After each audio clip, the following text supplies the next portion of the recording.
5 фактов из биографии Уинстона Черчилля. Родители, детские годы.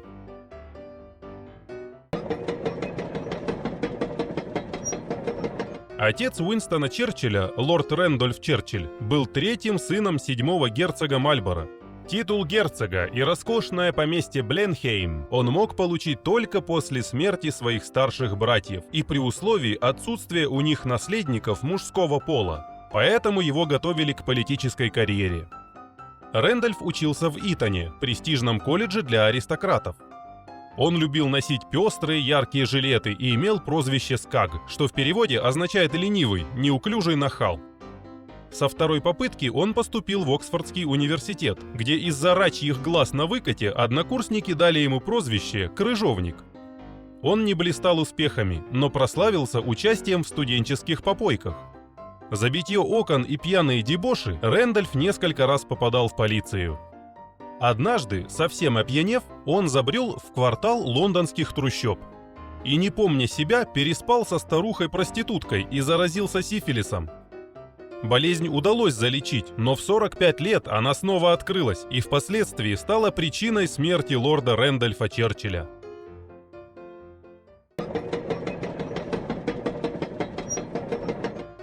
После окончания университета, чтобы поправить свое финансовое положение, Рэндольф женился на дочери американского миллионера Дженни Джером. Но накануне заключения брака его тесть разорился, и Рэндольфу пришлось довольствоваться очень скромным приданым.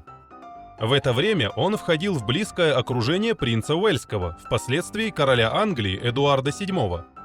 По словам современников, молодые люди из этой компании поражали весь Лондон развратом и изысканными пороками.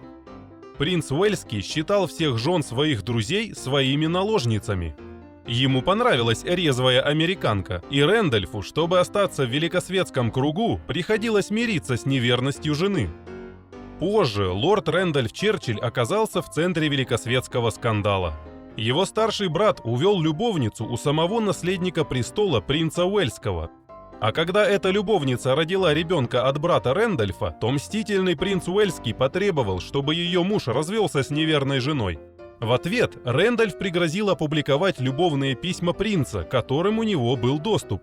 Взбешенный принц вызвал Рэндольфа на дуэль, но тот отказался стреляться с наследником престола. Тогда принц объявил, что не появится там, где принят Рэндольф, и перед лордом Рэндольфом Черчиллем захлопнулись двери всех аристократических домов, и на его придворной карьере был поставлен крест.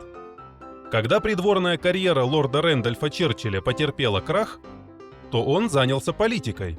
У Рэндольфа был редкий талант оратора. Его язвительные дерзкие речи будоражили парламент. Он умел оскорблять и высмеивать своих противников, но при этом не выходить за рамки приличий. Его поддерживали две самые весомые в английской политике персоны – Натан Ротшильд и бывший премьер-министр Бенджамин Дизраэли, который на тот момент еще не утратил своего влияния. В 35 лет Рэндольф получил пост министра финансов, и казалось, вот-вот он станет премьер-министром. В ходе внутрипартийной борьбы Рэндольф несколько раз шантажировал руководство своей консервативной партии, грозя уйти в отставку. Он хорошо знал, что его некем заменить на посту министра. Однако, когда Рэндольф, добиваясь своих целей, в третий раз стал пугать партию отставкой, его поймали на слове, и ему действительно пришлось уйти, так как соперники втайне подготовили строптивому и самоуверенному министру достойную замену.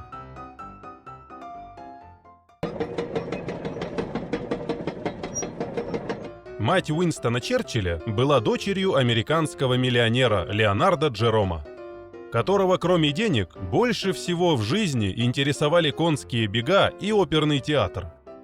В его постели перебывали многие оперные солистки. Когда у Джерома родилась вторая дочь, его любовницей была знаменитая певица Дженни Линд. Поэтому Джером уговорил свою простодушную жену, на которой он женился ради хорошего приданого, дать новорожденной имя Дженни. Это имя напоминало ему о ночах, проведенных с Дженни Линд, которую называли шведским соловьем. Леонард Джером построил ипподром на 8 тысяч мест. Когда его любимый рысак Кентукки, стоивший $40 000, выиграл на этом ипподроме первый приз, Джером посадил на него 12-летнюю Дженни, она проехала посреди ликующей толпы и на всю жизнь запомнила этот триумф. Зимой рядом с ипподромом залили каток, на котором молодые леди катались под плавные звуки вальса. Но Дженни носилась по льду с такой скоростью и выписывала такие фигуры, что ее прозвали «Сорвиголова». Это прозвище «Дженни Сорвиголова» осталось за ней на все годы ее юности. Жене Леонардо Джерома Кларе надоели его почти открытые измены. Она не подала на развод, но добилась, чтобы муж определил ей постоянное содержание и уехала с дочерьми жить в Париж.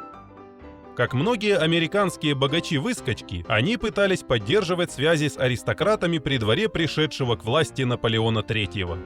Юная красавица Дженни Джером входила в интимный круг жены Наполеона III, императрицы Евгении, которая была на 20 лет моложе мужа и не скрывала, что хочет во всем подражать жене Людовика XVI, Марии Антуанетте, а в любовных связях превзойти ее. Пересуды о сексуальных приключениях Наполеона III тоже не умолкали. Молоденькая Дженни Джером восхищалась свободной жизнью обоих супругов. Один из светских львов того времени, потомственный аристократ, герцог де Персиньи, друг Наполеона III и отец 5 детей, начал одновременно ухаживать сразу за 3 Джером, матерью и 2 ее юными дочерьми. Однажды на балу Дженни увлеклась и станцевала с герцогом с такими откровенно эротическими па, что жена герцога подошла к ней и при всех отвесила обнаглевшей американке несколько звонких пощечин. Дженни не осмелилась ответить, но после этого случая решила приложить все силы, чтобы стать герцогиней. Брак отца и матери Уинстона Черчилля биографы называют браком по страстной любви и браком обманутых надежд. Лорд Рэндольф Черчилль, потомок герцога Мальборо, страстно хотел разбогатеть, получив приданое дочери американского миллионера. Дженни Джером страстно мечтала стать герцогиней, выйдя замуж за потомка герцога Мальборо. Но отец Дженни Джером в результате неудачной игры на бирже разорился и дал за дочерью весьма скромное приданое. Но когда прямой наследник титула герцога Мальборо, племянник Рэндольфа, женился на богатой американке, происходившей из семейства железнодорожного короля Вандербильта, и когда она родила сына, Дженни утратила всякую надежду на герцогский титул и для себя, и для своего сына Уинстона.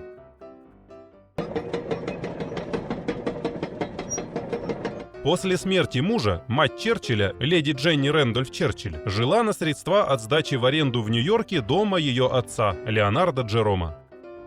Это давало ей ежегодный доход в $10 000. Тратила она значительно больше, а хотела тратить во много раз больше, в том числе и для того, чтобы обеспечить политическую карьеру своего любимого сына Уинстона. Дженни признавала, что готова выйти замуж за любого мужчину, который располагает доходом в 40 000 фунтов. И вскоре к ней посватался самый богатый в то время человек в Америке – Уильям Астор. После долгих колебаний леди Дженни Рэндольф Черчилль отказала этому соискателю ее руки, потому что ее любовник, принц Уэльский, будущий король Англии Эдуард VII, считал Уильяма Астора скучнейшим человеком, непревзойденным занудой и всегда вычеркивал его из списка приглашенных на балы и на светские приемы. А быть богатой, но при этом не принятой в обществе, Дженни позволить себе не могла. Позже мать Черчилля 2 раза выходила замуж. Первый избранник был моложе ее на 21 год. А второй раз, в 63 года, она сочеталась браком с человеком, который был на 3 года моложе ее сына. Мать Черчилля, леди Дженни Рэндольф Черчилль, профессионально играла на рояле, была прекрасной художницей, написала 2 пьесы, которые имели успех на сцене. Однако, больше всего она гордилась своими красивыми, стройными ногами с изящными ступнями. В 67 лет она купила себе в Риме новые дорогие модные туфли. Опаздывая к послеобеденному чаю, Дженни споткнулась в этих туфлях на лестнице, упала и сломала левую ногу у щиколотки. Перелом плохо срастался и началась гангрена. Ногу пришлось ампутировать выше колена. Через 2 недели из артерии ампутированной ноги внезапно началось сильнейшее кровотечение, и мать Черчилля умерла от потери крови.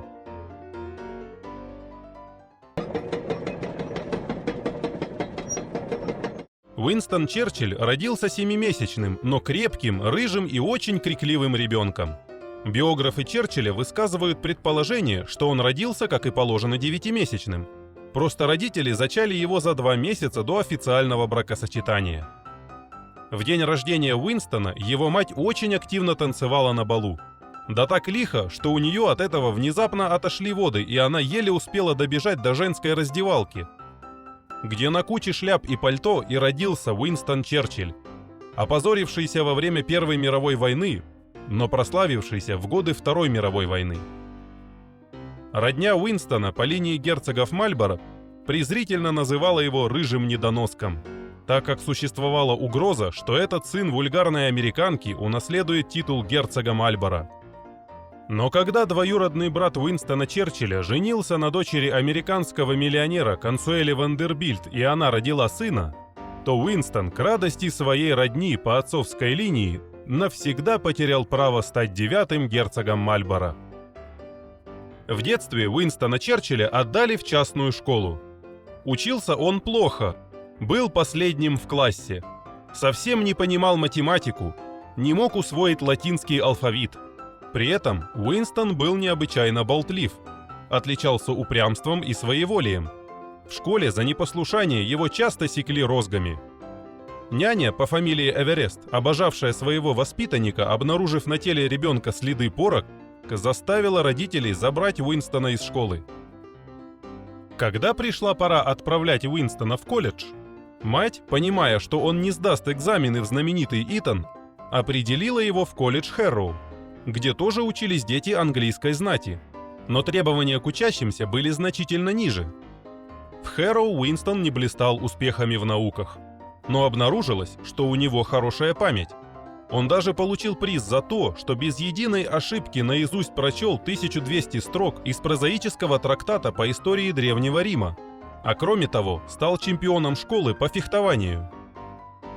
После колледжа, перед поступлением в военное училище, во время игры в догонялки со своими братьями, Уинстон оказался загнанным в угол.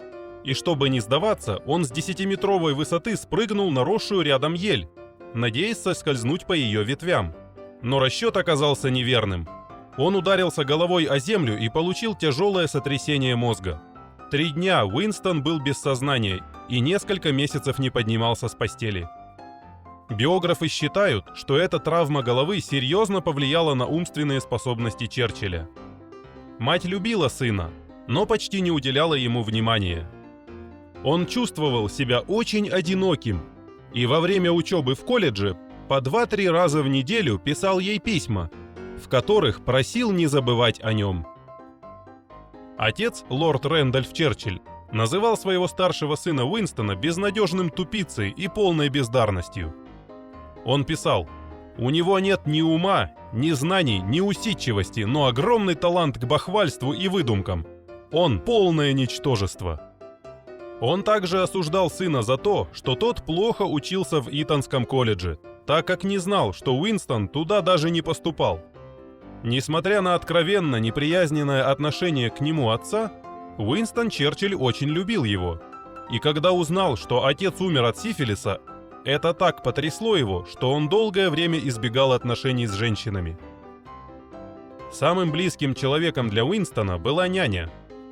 Ее портрет всю жизнь висел в рабочем кабинете Черчилля. О фактах из зрелой жизни и политической карьеры Уинстона Черчилля мы расскажем в одном из следующих роликов. Если вам понравился ролик, то поставьте лайк и напишите комментарий. Это, а также ваша подписка на канал помогут продвижению этого видео и всему каналу. Спасибо за внимание и до новых встреч!